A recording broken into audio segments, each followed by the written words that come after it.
এখনকার শান্তিরক্ষীরা আসলে তো শুধু শান্তিরক্ষী নয়, তারা আস্থা, মানবতা এবং নেতৃত্ব অনুপ্রেরণার প্রতীক হিসেবে তারা কাজ করছে। এবং এই কাজ করতে গিয়ে তাদের সর্বোচ্চ ত্যাগ স্বীকার করতে হচ্ছে, জীবন দিতে হচ্ছে, কেউ ইনজিউর্ড হচ্ছে, আহত হচ্ছে। এই স্বীকৃতিটা জাতিসংঘ চমৎকারভাবেই দিয়ে থাকেন। এটা আসলে বিভিন্নভাবেই এটা প্রদান করা হয়।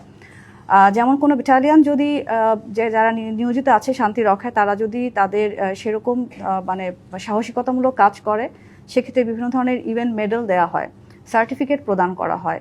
আর যদি কেউ ইনজিউর্ড হয়ে থাকে, তাকে হয়তো বা তাকে উন্নত মানের চিকিৎসা প্রদান করা হয়, আর্থিকভাবেও সহায়তা প্রদান করা হয়। আমি কিছু উদাহরণ দিতে চাই।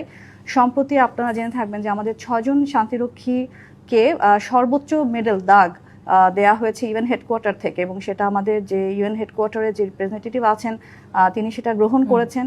এবং 2018-19 সালে আমাদের ব্যান্ড ছিল 3B'র সেই ইউনিটটাকে, যেটা মিনুসমা মালিতে ছিল ব্যান্ড 5, তাদের অসামান্য সাহসিকতা ও পেশাদারিত্বের স্বীকৃতিস্বরূপ ক্লাস এই মেডেলটা দেওয়া হয় 1692 জনকে। এবং একটি স্ট্রিমার মেডেলটা, স্পেশাল মেডেল যেটা ফ্ল্যাগে দেওয়া হয়, এই মেডেলটা দেওয়া হয়।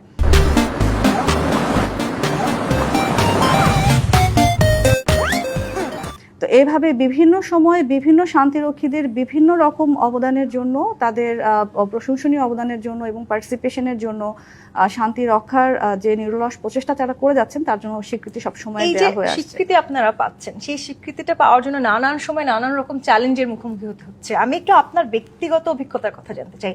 নারীদের আসলে যখন শান্তিরক্ষা জাতিসংঘ মিশনে গুরুত্বপূর্ণ দায়িত্বে পাঠানো হচ্ছে, তখন তাদের জন্য চ্যালেঞ্জটা আরেকটু বেশি বলে কি মনে করেন? আমি এখানে একটু কিছু ব্যাকগ্রাউন্ড বলতে যাচ্ছি। অর্থাৎ জাতিসংঘ সবসময় একটি টেকসই শান্তি রক্ষার প্রতিষ্ঠার ক্ষেত্রে নারীদের পার্টিসিপেশনটাকে সবসময় গুরুত্ব সহকারে দেখে এসেছে। এবং 2000 সালে ইউএন রেজুলেশন 1325-এ সেখানে উইমেন পিস অ্যান্ড সিকিউরিটি এজেন্ডার মূল ভিত্তি ছিল কিন্তু এই নারীদের অংশগ্রহণ। এবং অতি সম্প্রতি ইউনিফর্ম জেন্ডার প্যারিটি স্ট্র্যাটেজি 2018-2028-এ নারীদের পার্টিসিপেশনের সংখ্যা বৃদ্ধির বিষয়ে কিন্তু জাতিসংঘ অত্যন্ত গুরুত্বপূর্ণ ভূমিকা রাখছে, এবং তারা অনেকটাই সেটার ব্যাপারে এই উপলব্ধিতে তাদের মধ্যে এসেছে। তো আমাদের দেশে নারীদের পথ চলাটা শুরু হয় 1995 সালে। নারী সদস্যরা প্রথম যে মেডিকেল টিম হিসেবে যায়, বাট রেগুলার শুরু হয় 2009 সালে, যখন আমাদের দীর্ঘমেয়াদী কোর্সে 2000 সাল থেকে নারীর সদস্যরা আসা শুরু করে।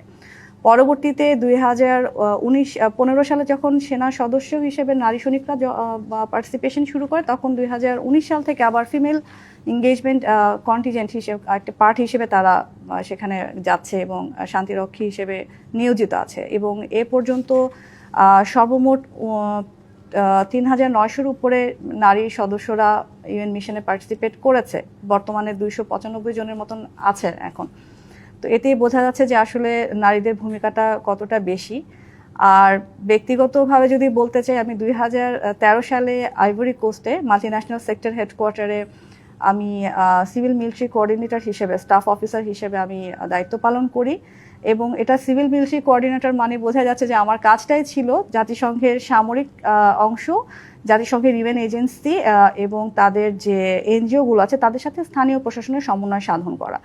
তো সেটা করতে গিয়ে চ্যালেঞ্জের তো সম্মুখীন হতে হয়েছেই, কারণ এটা একটি এমন একটা জায়গা যেখানে তাদের সংস্কৃতিটাকে আমাকে বুঝতে হয়েছে, তাদের ভৌগোলিক অবস্থানটা জানতে হয়েছে, তাদের আবহাওয়া সম্পর্কে আমাকে জানতে হয়েছে, তাদের কালচার সম্পর্কে আমাকে জানতে হয়েছে। কিন্তু বিষয়টা হচ্ছে যে আমরা আসলে যাওয়ার পূর্বে এবং কমিশনের পর থেকে যে প্রশিক্ষণের মধ্য দিয়ে যাই, এবং মিশনে যাওয়ার আগে আমাদেরকে সেই জায়গার অবস্থান সম্পর্কে যে ধরনের ধারণা দেওয়া হয়, অ্যাট দি সেম টাইম আমাদের অথরিটি আমাদের জন্য যে ধরনের নীতিমালা বা যে ধরনের সুরক্ষার ব্যবস্থা করে, সব কিছু মিলে কিন্তু সেই যে 2000 সাল থেকে বলি যদি যে নারীরা পার্টিসিপেট করছে এবং তাদের সফলতার কারণে কিন্তু এখনো মেয়েরা যাচ্ছে, এবং সংখ্যাটাও আসলে অনস্বীকার্য, খানিকটা বেশি আসলে বলা যায়, কারণ চ্যালেঞ্জগুলো যেহেতু বেশি।